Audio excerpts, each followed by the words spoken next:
सेवत तो ही सुलभ फलचारी, बरदायनी पुरारी पियारी।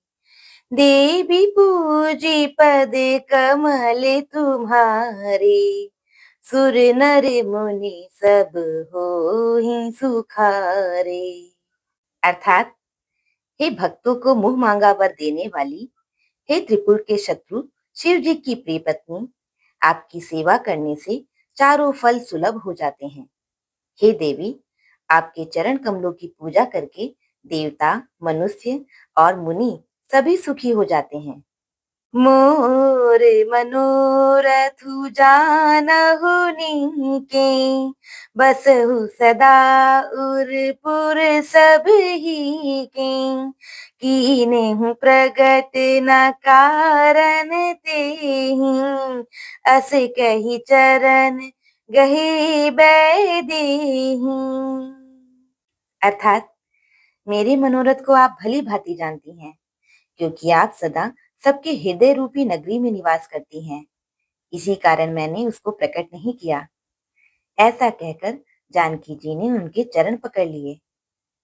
विनय प्रेम बसे भई भवानी, खसी माल मूरति मुसुकानी।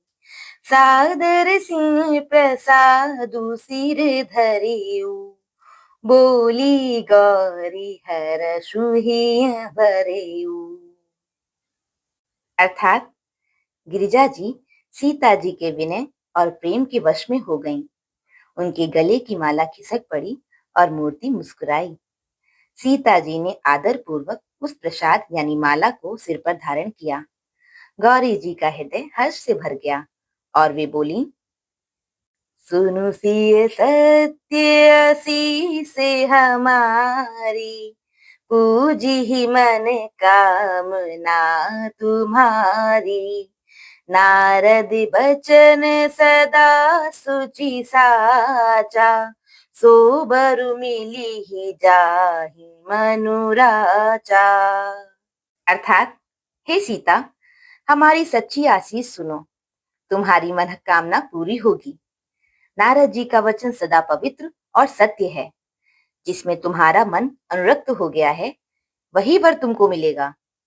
मनु जाहि राजेउ मिलिहि, सो बरु सहज सुंदर सांवरु।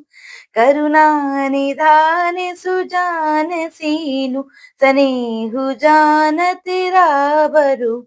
एहि भांति गौरी असीस सुनि सिय, सहित हिय हर्षि अली।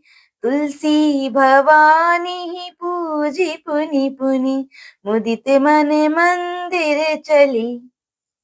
अर्थात, जिसमें तुम्हारा मन अनुरक्त हो गया है, वही स्वभाव से ही सुंदर सांवला वर तुमको मिलेगा। वह दया का खजाना और सुजान है, तुम्हारे शील और स्नेह को जानता है। इस प्रकार श्री गौरी जी का आशीर्वाद सुनकर जानकी समेत सब सखियां हृदय में हर्षित हुई। तुलसीदास जी कहते हैं, भवानी जी को बार बार पूछकर सीता जी प्रसन्न मन से राजमहल को लौट चली। जानी गौरी अनुकूल, सिय हिय हर्षु न जाई कही। मंजुल मंगल मूल, बाम अंग फरकन लगे। अर्थात, गौरी जी को अनुकूल जानकर सीता जी के हृदय को जो हर्ष हुआ, वह कहा नहीं जा सकता। सुंदर मंगलों के मूल उनके बाएं अंग फड़कने लगे। बोलो सियावर रामचंद्र जी की जय।